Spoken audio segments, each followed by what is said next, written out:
Art for art's sake is an empty phrase. Art for the sake of truth. Art for the sake of the good and the beautiful. That is the faith I am searching for. I think this is an interesting quote because it is something that most of us agree with. Any creation that produces something visceral within us is art. But at the same time, there is collectively one genre of creativity that we exclude from this dogma: advertising. We don't typically look at television commercials as art. They are the filler that gets in the way of the art that we are trying to consume. The thing that we fast forward through and then forget about 5 minutes later. This, of course, created a routine throughout the 1990s where people would tape their programs and then skip through the commercials, a privilege newly bestowed on the VHS generation. But I do think there is something valuable to be taken from advertising, especially from this era. In addition to persuading their contemporary viewers to buy something, they now serve as another outlet of media that provides an introspective 2020 hindsight to a time long gone. The 90s prioritized certain aspects of culture and technology, and boy were they wild and enthusiastic about it, as well as cringy. Flashy lights, excessive CGI, wide-angle lenses, pop culture references only your uncle remembers. We're gonna talk about all of it. Here are my picks for some of the wildest tech commercials of the 1990s.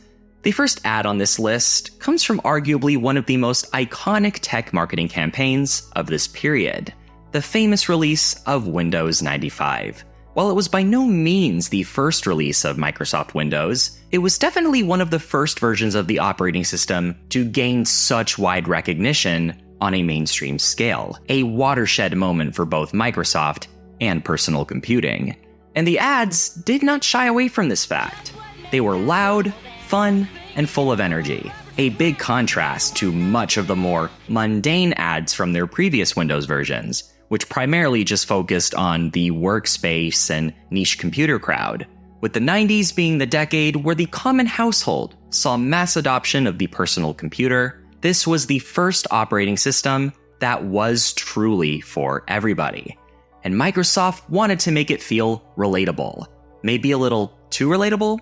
Most of this advertising was brilliant, but much of it felt like a cheap shot at finding some relevant pop culture wave of the time and writing it to seem both more unique and relatable. Ha! Who would ever do something like that? Microsoft's goal was to make their operating system relatable to everybody. What does everybody love?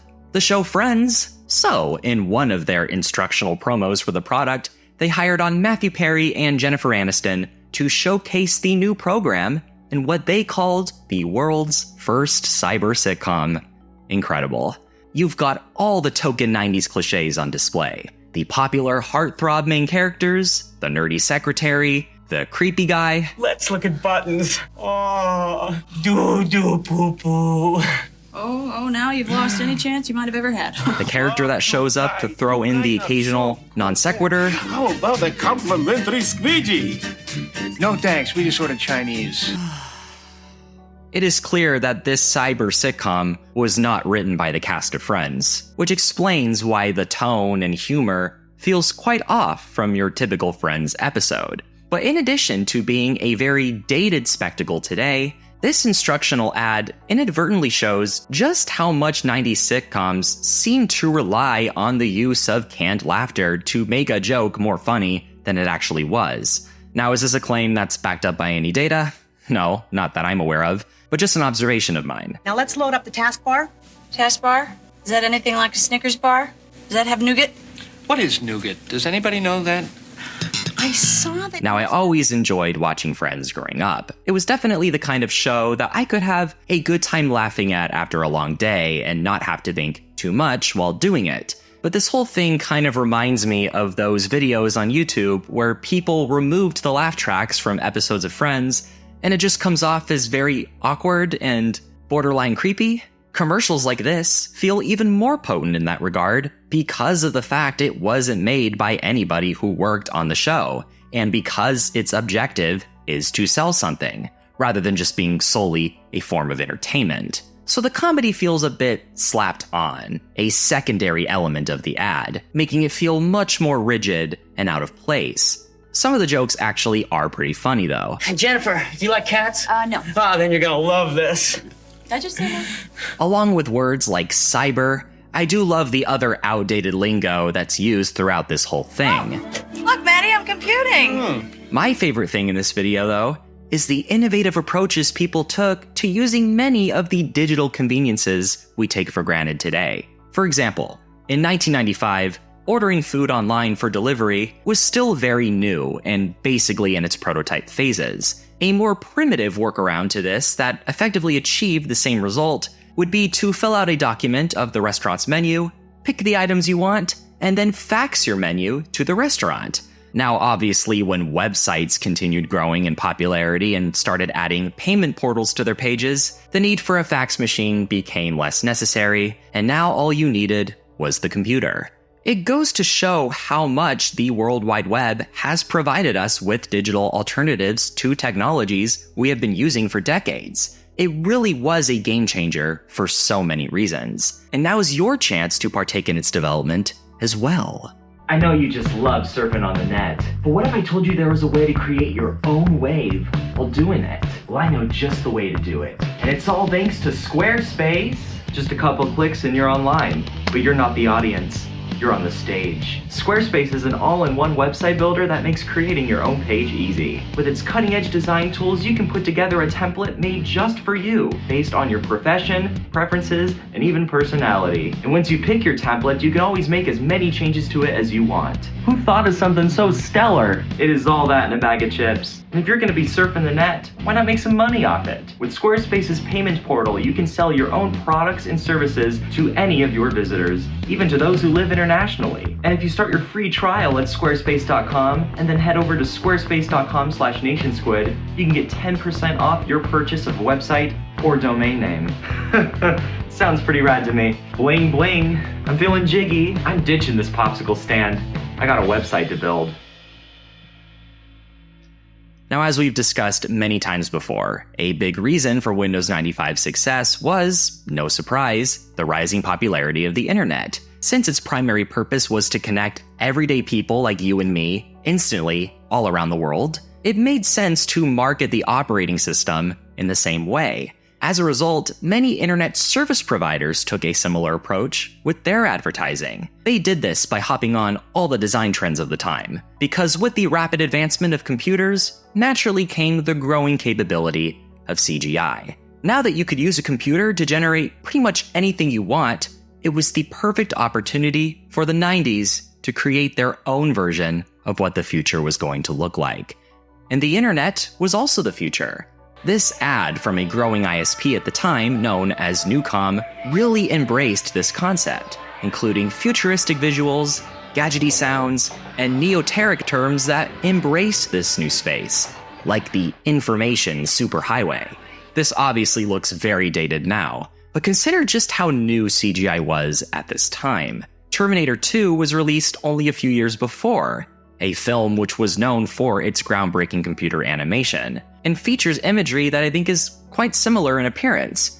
Just think of how much easier it was to pull off graphics like this later on in the decade. It was one of the many things that gave 1990s technology that distinct style, which I've talked about in more detail in my past videos. But it wasn't just Newcom. AOL did similar things with their commercials, but they also made the smart move of focusing their ads on a younger audience, the new generation who would no doubt be using this technology for the next several decades. How did they do this? Through more sitcom tropes, of course. And I won an 8 this time! When you combine these tropes with the occasional targeting of the workplace demographic, you get that very distinct look that many internet commercials had during the dot-com bubble era. But they also took great strides to emphasize that the internet really was, in fact, for everyone. One of the best examples of this is the famous marketing of Yahoo. One commercial in particular features a family that lives in the bitter, cold, snowy tundra, where they can't even start their own fire for warmth. But it's okay, because they find a frozen computer that's connected to the internet, and they use yahoo.com to buy a hot tub. amazing. Do you, Yahoo? Like most tech in the 90s, Yahoo truly is for everyone. Even the archetypal nuclear family, which was a trope still very common in the 90s, but arguably saw a more futuristic reemergence from the way it was in the 1950s, and the World Wide Web was a big reason for it. In order to get more people online, they also had to show these people just how easy it was to use this new technology. So, you get a lot of instructional videotapes advertising the World Wide Web, and even indirectly promoting products like Netscape, Internet Explorer, and a variety of popular websites. In 1997, the Diamond Internet Corporation released the Kids Guide to the Internet. This is probably some of my favorite internet media from the 90s. It has all kinds of gems. But make sure you adjust the VCR tracking first. You get one of those original jingles. We're riding on the internet. A trend also very common in a lot of 80s advertising. There's also some cheesy one-liners thrown in there to make the parents really seem out of touch with the kids. I still remember back in the old days of computers when 40 megabytes was a lot. Geez, Dad, that's ancient history.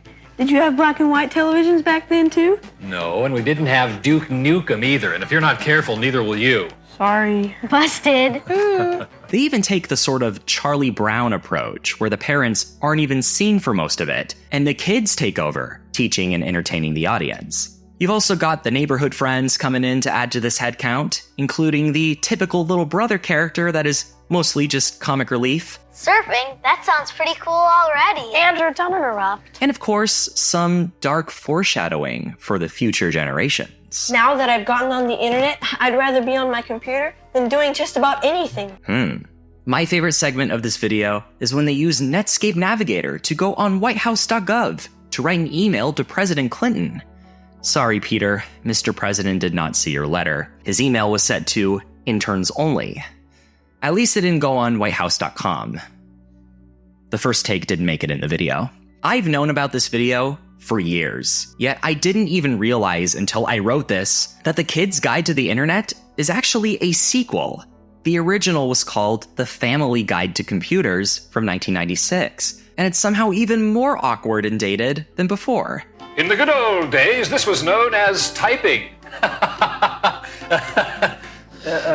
Now, what I'm about to say is not an original observation, but man, they were not at all hiding the fact that the son was clearly the favorite in this family dynamic. Dad told me he's going to help me get a checking account and use Quicken on the computer to track my funds. What about me, Mom? I have money too. Well, I guess you'll have to ask your dad if you can get one. They definitely tone this down in the sequel, making the little neighbor kid the punching bag instead, and I understand why. What's a web page? Something ducks walk on? But be careful about what you're downloading. Not only could it be infected with viruses, but you may even be downloading something that isn't yours.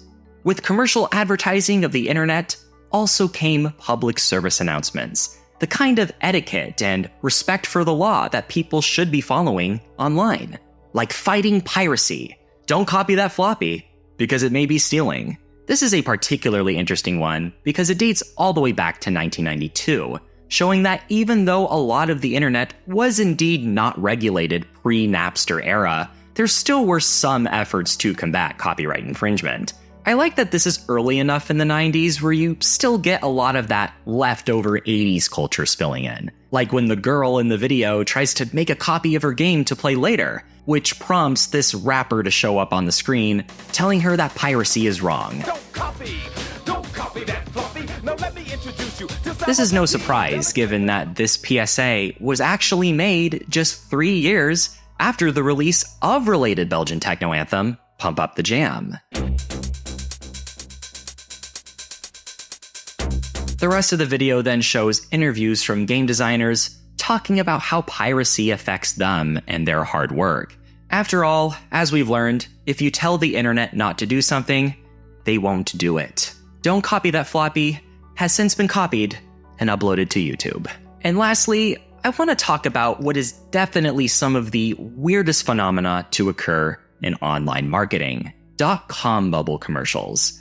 Now, I've talked about the .com bubble in the past. But the long and short of it is that because the internet was growing at such an insane and rapid rate, there was a lot of commercial promise for it. This was further reinforced by the massive success of Netscape going public on the Nasdaq, and other companies wanted in. But some were more clever than others, like Pets.com. They knew that the best way to earn public capital was to reach out to everybody, including those who had money but still didn't fully understand this internet thing. And with Pets.com's commercials, they understood it even less. Oh yeah, oh, this is my kind of party. Oh yeah. We also get more unintended foreshadowing, given what we know about what happened to Pets.com and most of the websites of this era. What goes up? Try to get it. Try to get it. Must come down. Pets.com was basically just an online pet store, but it was appealing to online newcomers due to its louder personality and outreach. Their commercials even aired during the Super Bowl. And in the 90s, everyone watches the Super Bowl. They also had quite a catchy slogan that really emphasized their remote service. Pets.com, because pets can't drive. These commercials exhibit much of that racy, coarse humor that was omnipresent at this time. But like the dot-com bubble showed us, Pets.com was unable to provide the goods and services that lived up to its highly inflated market valuation. Therefore, they didn't return a profit that allowed for them to stay in business. So the website became history, just like all these other commercials. These ads, which were once nothing more than just a nuisance, now serve as a time capsule to the humble beginnings of what we have now. Whether things are better or worse is up to the individual, but they certainly are different, and there is something valuable to be found in that. If you would like to learn more about the distinct look and traits of the 1990s as a decade, you can check out my video on that right here. Also, let me know if you'd like me to cover more commercials or even the history of advertising in general. A special thanks to my Patreon supporters, patreon.com/nationsquid. You can always buy me a coffee as well. Thank you for watching, everyone.